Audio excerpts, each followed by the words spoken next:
લોક ડાયરાના કલાકાર દેવાત ખવડના જામીન મંજૂર થયા એ બાદ ક્યાંક ને ક્યાંક ચૈતર વસાવાને લઈને લોકો સવાલ પૂછતા હતા કે શા માટે થઈને વિસાવદરના ધારાસભ્ય ગોપાલ ઇટાલિયા કે જે ચૈતર વસાવાના વકીલ છે તે ચૈતર વસાવાને જામીન નથી અપાવતા, પરંતુ ક્યાંક હવે ગોપાલ ઇટાલિયાએ આ દરેક લોકોને પોતાના સોશિયલ મીડિયાના માધ્યમે જવાબ આપ્યો હોય એવું લાગી રહ્યું છે।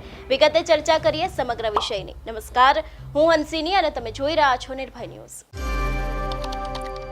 ડેડિયાપાડાના ધારાસભ્ય ચૈતર વસાવા છેલ્લા ઘણા સમયથી જેલમાં છે, ત્યારે આપણે જોયું હતું કે થોડા સમય અગાઉ આમ આદમી પાર્ટીના જ એક નેતા દ્વારા એવો સવાલ ઊભો કરવામાં આવ્યો હતો કે દેવાત ખવડના જામીન મંજૂર થઈ જાય છે તો પછી ચૈતર વસાવાના કેમ નહીં, પરંતુ ક્યાંક હવે ગોપાલ ઇટાલિયા દ્વારા ચૈતર વસાવાને લઈને પોતાના સોશિયલ મીડિયામાં એક મોટી વાત કહેવામાં આવી છે। સૌથી પહેલા તો એના ઉપર નજર કરીને બાદ આ વિષયને લઈને વિગતે ચર્ચા કરીએ।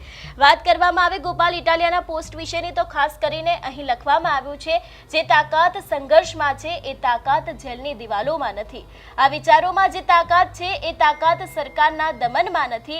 ચૈતર વસાવા સંઘર્ષથી ઘડાયેલ એક વિચાર છે, એને સરકારની તાનાશાહી રોકી શકશે નહીં। આપણા સૌના ચૈતર વસાવા ખૂબ જ જલ્દી આપણી વચ્ચે હાજર થશે અને સંઘર્ષના રસ્તે આગળ વધશે। જય આદિવાસી, જય જય ગરવી ગુજરાત। ખાસ કરીને અહીં ચૈતર વસાવાને લઈને સીધું જ લખવામાં આવ્યું છે કે હવે થોડાક જ સમયની અંદર ચૈતર વસાવા આપણા બધાની વચ્ચે હાજર થશે ને ખાસ કરીને સંઘર્ષના રસ્તે આગળ વધશે। ચૈતર વસાવાના કેસની જો વાત કરવામાં આવે તો હવે આગામી 28 ઓગસ્ટના રોજ તેમની સુનાવણી હાથ ધરવાની છે ચૈતર વસાવાના કેસમાં, ને ખાસ કરીને જે પ્રમાણે સમગ્ર ઘટના સામે આવી હતી કે ચૈતર વસાવા જે ડેડિયાપાડાના ધારાસભ્ય છે અને ભારતીય જનતા પાર્ટીના નેતા સંજય વસાવા વચ્ચે બબાલ થઈ હતી એક મિટિંગની અંદર, અને બાદ મામલો પોલીસ સ્ટેશન સુધી પહોંચ્યો હતો। અંતે ચૈતર વસાવાની ધરપકડ કરવામાં આવી હતી અને જે ચૈતર વસાવાના સમર્થકો છે, આમ આદમી પાર્ટીના નેતાઓ છે, એ દરેક લોકોએ ક્યાંક ને ક્યાંક સીધા આક્ષેપો છે તે ભારતીય જનતા પાર્ટી ઉપર લગાવ્યા હતા। એ બાદ આપણે જોયું હતું કે ચૈતર વસાવા જેલમાં ગયા હતા, તેમની સામે ઘણું બધું વિરોધ પ્રદર્શન કરવામાં આવ્યું હતું, અને અંતે જ્યારે દેવાત ખવડનો સમગ્ર વિવાદ સામે આવ્યો હતો એ જ સમયે દેવાત ખવડને થોડાક જ સમયની અંદર જામીન મળી ગયા હતા, અને એ બાદ લોકો છે તે લોકો ગોપાલ ઇટાલિયાને ટ્રોલ કરી રહ્યા હતા કે ગોપાલ ઇટાલિયા જે વિસાવદરના ધારાસભ્ય છે એ ચૈતર વસાવાને કેમ જામીન નથી અપાવતા, પરંતુ ક્યાંક હવે ગોપાલ ઇટાલિયા દ્વારા સીધી જ વાત છે તે પોતાના સોશિયલ મીડિયાના માધ્યમથી ચૈતર વસાવા માટે કરી દેવામાં આવી છે।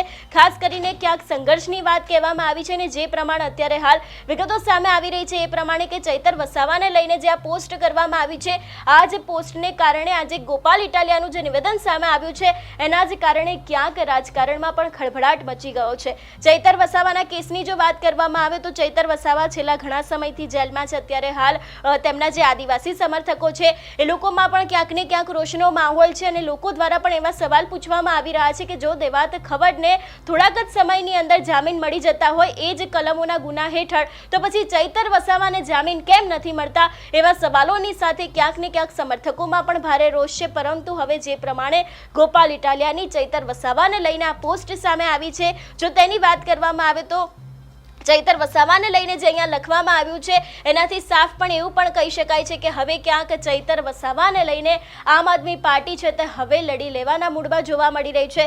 વધુ એક વખત જો તેમના પોસ્ટ ઉપર નજર કરવામાં આવે તો ખાસ કરીને લખવામાં આવ્યું છે, જે તાકાત સંઘર્ષમાં છે એ તાકાત જેલની દિવાલોમાં નથી, વિચારોમાં જે તાકાત છે એ તાકાત સરકારના દમનમાં નથી। ચૈતર વસાવા સંઘર્ષથી ઘડાયેલ એક વિચાર છે અને સરકારની તાનાશાહી તેને રોકી શકશે નહીં। આપણા સૌના ચૈતર વસાવા ખૂબ જ જલ્દી આપણી વચ્ચે હાજર થશે અને સંઘર્ષના રસ્તે આગળ વધશે। જય આદિવાસી, જય જય ગરવી ગુજરાત। એટલે ખાસ કરીને હવે 28 ઓગસ્ટના રોજ જે ચૈતર વસાવા કેસની સુનાવણી છે એમાં જોવાનું રહેશે કે એ દિવસે શું નવા જૂની થાય છે।